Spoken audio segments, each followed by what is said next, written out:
ఓం నమో భగవతే వాసుదేవాయ. ఆత్మబంధువులందరికీ నమస్కారం. విష్ణు సహస్రనామంలో 695వ నామం వాసుదేవ అని. ఆ నామం వాసుదేవ అంటే జీవులలో రూపంలో ఉండేటువంటి స్వామి అని అర్థం. మరి జీవుల అందరిలో ఆయన నివసిస్తూ ఉంటాడు గనక వాసుదేవుడు అన్నారు. జీవులందరిలో ఆయన నివసిస్తూ ఉంటాడు కనుక ఆయన్ని ఆ నారాయణుని వాసుదేవ అన్నారు. మరి ఇంతమంది జీవులు ఉన్నాయి, ఇన్ని జీవులు ఉన్నాయి అంటే జీవులు అంటే మానవులే కాదు, ప్రాణమున్న ప్రతి జీవి కిందే వస్తుంది. అట్లా అన్ని జీవుల యందు పరమాత్మ ఉన్నాడు. కాకపోతే మరి కొన్ని జీవుల్ని చూస్తే మనకి భయం వేస్తుంది, కొన్ని జీవుల్ని చూస్తే కొంచెం ఒక చిరాకు లాంటిది, ఒక రకమైన భావం వస్తుంది. మరి అన్నిటి యందు ఆ భావం మారకుండా ఒకటే విధంగా ఉండాలి అంటే ఇప్పుడు మామూలుగా బురదలో తిరిగే పందిని చూస్తే చిరాకు ఇస్తుంది. అదే ఆ వరహావతారంగా భావిస్తే చిరాకు ఎక్కడ ఉంటుంది, అసలు దరిదాపులకు కూడా రాదు. అప్పుడు ఆనందంగా దాన్ని చూడగలుగుతాం. భగవత్ స్వరూపంగా భావించినప్పుడు అసలు ఆనందమే తప్ప ఇంకొక భావన రాదు. అట్లా మరి పామును చూస్తే భయం వేస్తుంది. ఆ పామునే నాగేంద్ర స్వామిగా భావించినప్పుడు దండం పెట్టుకుంటాం. రక్షణ మనకి, ఆయనే మనకి రక్షణగా ఉంటాడు అనుకుంటాం. అంటే పాము అనుకున్నప్పుడు మనల్ని భక్షిస్తాడు, అంటే మనల్ని మరి పాము కాటేస్తే చచ్చిపోతాము అనే భావంతో భయం వస్తుంది. అదే మరి నాగేంద్రుడై మనల్ని రక్షిస్తాడు, ఆయనే మనల్ని రక్షిస్తాడు అనుకున్నప్పుడు అసలు భయం ఎక్కడుంటుంది, భయం ఉండదు. అభయం, అదే భగవత్ స్ఫురణ ఎప్పుడు వస్తుందో అప్పుడే అభయం, అంటే భయము లేని స్థితి. స్వామి ఏ భగవంతుడిని చూసినా అభయహస్తం అంటారు. అంటే ఇప్పుడు మనం కూడా ఎవరన్నా భయపడుతుంటే భయపడద్దు అని ఇలా అంటాం. అంటే అభయము, నేనున్నాను నీకు భయం లేదు అని చెప్పినట్లుగా ఉంటుంది. అదే అభయహస్తం అంటారు. ఆ అభయహస్తాన్ని చూస్తేనే భయం పోతుంది. ఆయన మనకుండగా రక్షగా మనకెందుకు భయం అనిపిస్తుంది. అందుకని ఏది మరి సింహాన్ని చూస్తే భయం వేస్తుంది. అదే అమ్మవారి వాహనంగా భావించినప్పుడు అదే దైవస్వరు, అమ్మవారు ఒకటి వాహనం ఒకటి కాదు అన్నట్లుగా ఆ అమ్మవారే ఆ వాహన రూపంలో ఉంది అనుకున్నప్పుడు ఆ అమ్మ దర్శనమే మనకి లభిస్తుంది. అట్లా ఏది చూస్తే అది మరి ఒక విధమైన భావన మనం తెచ్చుకుంటే, అందుకే మన ధర్మంలో మన సంస్కృతిలో ప్రతి దానిని పూజించేటువంటి విధానాన్ని మనకి అలవాటు చేశారు. హనుమంతుడు అన్నారు. అదే కోతులు అన్నీ, కోతి వచ్చినప్పుడు అమ్మో మనల్ని కరిచేస్తుంది అనుకుంటే అది కరుస్తుంది. అదే హనుమా జై హనుమాన్ అని అనుకుని ఒక అరటిపండు పెట్టామనుకోండి, అది తినేసి వెళ్ళిపోతుంది కాముగా. మీరు కావాలంటే మనస్ఫూర్తిగా ఏదైనా చేస్తే అది మనకి చూపిస్తుంది మహిమ. మరి పాము వచ్చింది, దాన్ని మనం ఏమీ చేయలేము, చెయ్యబుద్ధి కాదు. ఎక్కడి నుంచి వచ్చావో స్వామి, అక్కడికి వెళ్ళిపోయి రూపంలో చూస్తే మాకు భయం వేస్తుంది. మరి అందరూ ఊరుకోరు కదా, మనం ఒక ఆ భావన ఉన్నా ఇంకొకళ్ళు ఊరుకోలేరు కదా. మరి భయం ఎక్కడ మనల్ని కాటేస్తుందో అనే భయం ఉండటం వల్ల దాన్ని మరి ఇది చేయాలని చూస్తారు. అట్లాంటి భావనే మరి భగవద్భావన ఉన్నప్పుడు అటువంటి భావనే భయం వేస్తుంది మనకి. అందుకని స్వామి నువ్వు ఆ రూపంలో దర్శనం ఇవ్వద్దు స్వామి, అందరూ తట్టుకోలేరు, ఎక్కడి నుంచి వచ్చావో అక్కడికి వెళ్ళిపో స్వామి అని నమస్కారం చేసుకుంటే అలా వెళ్ళిపోతుంది, అలా మాయమైపోతుంది. అలా మనకి అనేక నిదర్శనాలు మనం నమ్మకంతో చేయాలి, భక్తితో చేయాలి. అట్లా చేస్తే మరి మనకి ఆ రక్షణ అనేది తప్పకుండా ఉంటుంది.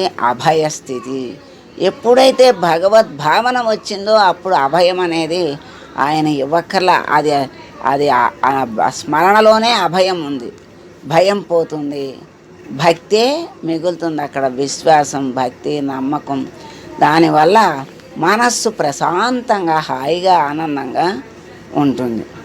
అలాంటి పరిస్థితులు మరి ఒక్కొక్క జీవిని చూస్తే భయం, ఒక్కొక్క జీవిని చూస్తే అసహ్యం. మరి మన వ్యక్తిగతంగా మానవుల్లో కూడా వాళ్ళ యొక్క గుణగణాలను బట్టి ఒక్కొక్క మనిషిని చూస్తే ఒక్కొక్క భావన కలుగుతుంది. ఆ భావనల నుండి దూరం అవ్వాలి, సమత్వం రావాలి, సమభావన రావాలి అంటే భగవత్స్వరూపంగా భావించినప్పుడు ఈ భావనలన్నీ దూరం అయిపోతాయి. ఒక్కటే భావం, భగవద్భావన వస్తుంది. అటువంటి మరి వసుదేవుడిగా అందరిలో నిలిచి ఉన్నటువంటి ఆ స్వామిని మనం భావనలోకి తెచ్చుకుంటే ఒక్కటే భావన, అదే భగవద్భావన, అదే రక్ష, అదే అభయం. అటువంటి భావన పరమానంద స్థితికి అలా చేయగా అన్నింటిలో నా భగవంతుణ్ణి చూడగలిగే సామర్థ్యం భగవంతుడే ఇస్తాడు. అలా ఇవ్వమని అడిగితే ఇస్తాడు. ఇచ్చిన తర్వాత ఆయనే చక్కగా తన దగ్గరకు లాక్కుంటాడు. అదే మోక్షస్థితి. దాన్ని ఇవ్వగలిగే సామర్థ్యం ఆయనకొక్కడికే ఉంది, ఇంకెవరికి లేదు. కనుక ఎవరిని ఆశ్రయించినా మనకి మోక్షాన్ని ప్రసాదించలేరు, మార్గాల్ని చూపిస్తారు. భగవంతుణ్ణి ఆశ్రయిస్తే మార్గాన్ని చూపించే గురువుని, తర్వాత మార్గాన్ని ఆ మార్గంలో నడిపించి తన దగ్గరికి చేర్చుకోగల సమర్థుడు ఆ పరమాత్ముడు. కనుక ఆ వసుదేవుణ్ణి మనం ఎప్పుడైతే మరి చూడగలుగుతామో, అన్నిటిలో ఉన్నటువంటి స్వామిని ఎప్పుడైతే చూడగలుగుతామో అప్పుడు అభయం, అపరిమితమైన ఆనందాన్ని అనుభవిస్తాం. మనిషి కోరుకునేది ఏమిటి అంటే ఆనందమే. ఎప్పుడూ ఆనందంగా ఉండాలి అనుకుంటాడు. ఆ ఆనందంగా ఉండేటువంటి మార్గాలను భగవంతుడు మనకి తెలియజేస్తున్నాడు. కానీ ఆ వాటిని ఆచరించకపోతే ఆనందం అనేది దరిదాపులకు కూడా రాదు. మరి అశాశ్వతమైన క్షణిక ఆనందాల వైపు పరిగెత్తేటువంటి జీవుడికి ఎప్పుడూ బాధలే ఉంటాయి. ఆ ఆనందం క్షణికం. ఒక్క క్షణము ఆనందం ఉంటే 10 క్షణాలు దుఃఖం, బాధ కలుగుతుంది. అందుకని మరి శాశ్వతమైన ఆనందాన్ని కలిగించేటువంటి శాశ్వతమైన ఆనంద స్వరూపుని ఎప్పుడైతే మనం ఆశ్రయిస్తామో అప్పుడు మనకి శాశ్వతమైన ఆనందాన్ని పరమాత్మ మనకి లభింపచేస్తాడు. దాంట్లో సందేహం లేదు. అది పరమాత్మ యొక్క స్థితి. అది ఆయన ఇవ్వగలిగే స్థితి ఆయన దగ్గర ఉంది. అడగగలిగే స్థితి మన దగ్గర ఉండాలి. అడగాలి, అంతే చాలు, అడిగితే చాలు. అమ్మ అడగకుండానే అన్నీ అందిస్తుంది. అమ్మని లక్ష్యం చేయకుండా పరిగెత్తితే అమ్మ ఏం చేయలేదు. అందుకని సరే వచ్చి అడిగినప్పుడే పెడదాంలే అన్నం బిడ్డకి అనుకుంటుంది. ఎప్పుడు వాకిట్లోకి వస్తాడో రానాయన రామ్మ ఆకలేస్తోందా అన్నం పెట్టనా అని గబగబా అన్నం పెట్టేస్తుంది అడగకుండానే.